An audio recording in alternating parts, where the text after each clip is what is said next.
Treatment of preliminary expenses not yet written of.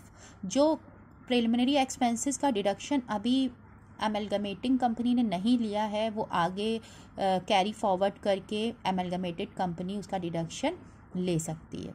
ठीक है। Amalgamation expenses incurred by the amalgamated company in the process of amalgamation. जो expenses amalgamation के time पर amalgamated company ने किया है उसका भी डिडक्शन अलाउ होता है किसको, टू द एमलगमेटेड कंपनी को। कब तक के लिए, 5 सक्सेसिव ईयर्स के लिए। ठीक है, 5 सालों के लिए उसका डिडक्शन मिलेगा। और 1/5 ऑफ सच एक्सपेंडिचर, जितना एक्सपेंडिचर हुआ उसका 1/5 मिलेगा फॉर 5 ईयर। सपोज 5 लाख हुआ है तो 1 लाख का डिडक्शन हर साल वो अपनी इनकम में से करेगी। एमलगमेटेड कंपनी 5 सालों तक डिडक्शन लेगी। ठीक है। Next, voluntary retirement expenses. Suppose जो एमलगमेटिंग कंपनी है उसने वॉलंटरी रिटायरमेंट एक्सपेंस कुछ किया अपने किसी एम्प्लॉय के रिटायरमेंट पे। ठीक है, तो इसका बेनिफिट भी, इसका भी रिडक्शन मिलता है इनकम पे। ठीक है, सपोज ये अभी डिडक्शन पूरा उसने नहीं लिया था, ठीक है, और उसका एमलगमेशन हो गया, तो अब जो एमलगमेटेड कंपनी है वो इसका डिडक्शन फर्दर आगे लेगी। ठीक है। Next is capital expenditure on family planning. Deduction is allowed for 5 years on such expenditure. इसका डिडक्शन 5 ईयर्स तक अलाउ होता है। ठीक है, सपोज फैमिली प्लानिंग के लिए अपने एम्प्लॉय के लिए एम्प्लॉयर ने कैपिटल एक्सपेंडिचर किया फैमिली प्लानिंग प्रोग्राम्स के लिए, अपने एम्प्लॉय को के फैमिली प्लानिंग करें। ठीक है, उस पर जो कैपिटल एक्सपेंडिचर किया उस पर गवर्नमेंट डिडक्शन देती है। ठीक है ना, वो डिडक्शन जो है वो अलाउबल होता है 5 ईयर्स के लिए। ठीक है, सपोज जितना भी किया है वो 5 साल तक आप उसका डिडक्शन ले सकते हैं। ठीक है, तो deduction is allowed for 5 years on such expenditure but now the amalgamated company. अब जो एमलगमेटिंग कंपनी है उसका एमलगमेशन हो गया, अब जो एमलगमेटेड कंपनी है वो बचे हुए सालों का डिडक्शन लेगी। सपोज उसने किया था 5 लाख का किया था एक्सपेंडिचर ऑन फैमिली प्लानिंग। ठीक है, 5 लाख का किया था, उसने सिर्फ 1 लाख का डिडक्शन लिया। ठीक है, 1 साल लिया, अभी 4 साल उसके और बाकी हैं, तो रिमेनिंग 4 ईयर्स का डिडक्शन अब एमलगमेटेड कंपनी लेगी। ठीक है, ओके। डिडक्शन लेने से क्या होगा, जो इनकम है इनकम पे डिडक्शन लिया जाएगा तो इनकम कम हो जाएगी, इनकम कम होने से टैक्स भी कम लगेगा। ठीक है, तो ये टैक्स कंसेशन थे टू द एमलगमेटेड कंपनी। ठीक है, tax relief to amalgamated company. अब हम क्या पढ़ेंगे, tax concession to the share holders of the amalgamating company. So here share holders जो हैं एमलगमेटिंग कंपनी के, उनको पेमेंट मिलता है। ये हमारी ए कंपनी है और ये बी है। ठीक है, और ये शेयर होल्डर्स हैं इसके।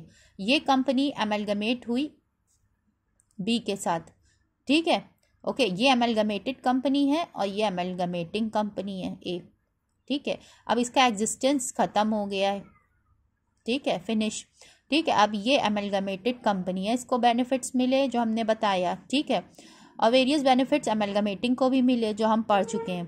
ठीक है, सो ये जो शेयर होल्डर्स हैं, ये जब एसेट्स इसने सारी अपनी ट्रांसफ़र की, लायबिलिटीज़ ट्रांसफ़र की, तो इसने इन एसेट्स के साथ ये जो शेयर्स भी ट्रांसफ़र कर दिए शेयर होल्डर्स के। तो अब जो शेयर्स ट्रांसफ़र हुए तो ट्रांसफ़र होने पर इनको कुछ पेमेंट मिलेगा शेयर होल्डर्स को।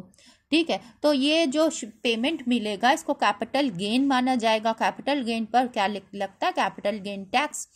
Okay, so income tax provisions में इसको माना गया है कि इन सम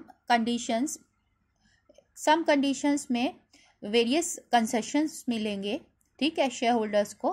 ठीक है, और इसको कैपिटल गेन टैक्स इस पर नहीं लगेगा। ठीक है, ओके, शेयर होल्डर्स की इनकम पे जो उसको पेमेंट शेयर होल्डर्स को मिला है एमलगमेटेड कंपनी से।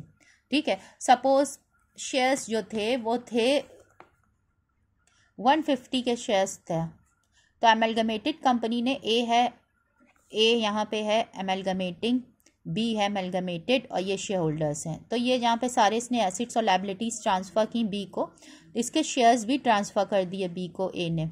ठीक है। तो ये जो शेयर होल्डर्स हैं इनको इसके बदले कुछ पेमेंट मिलेगा। तो पेमेंट जो शेयर्स थे वो 150 पर शेयर था, ठीक है, और मिला कितना, 20 है पेमेंट इसको 200 रुपये पर शेयर। तो ये जो 50 रुपये का इसको क्या हो गया, कैपिटल गेन हो गया, ठीक है। तो इस पर कैपिटल गेन टैक्स लगना चाहिए as per normal provision of income tax act 1961।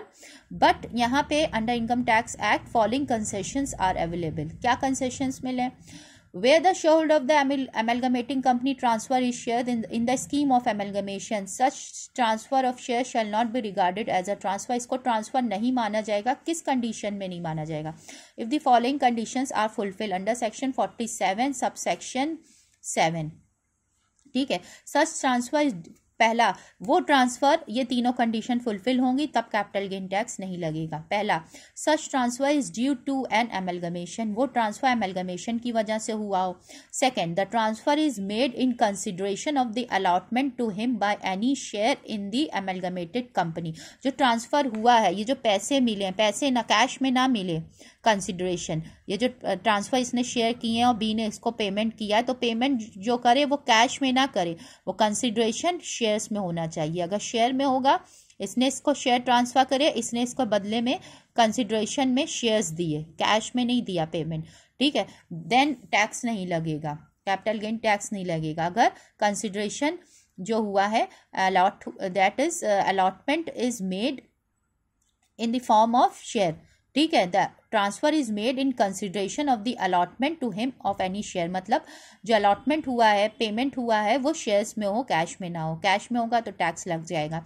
And second, the amalgamated company is an Indian company, और जो एमलगमेटेड कंपनी है, जैसे मैंने कहा बी, ये जो बी कंपनी है ये इंडियन कंपनी होना चाहिए। तीन कंडीशंस फुलफिल होंगी तब कैपिटल गेन टैक्स नहीं लगेगा।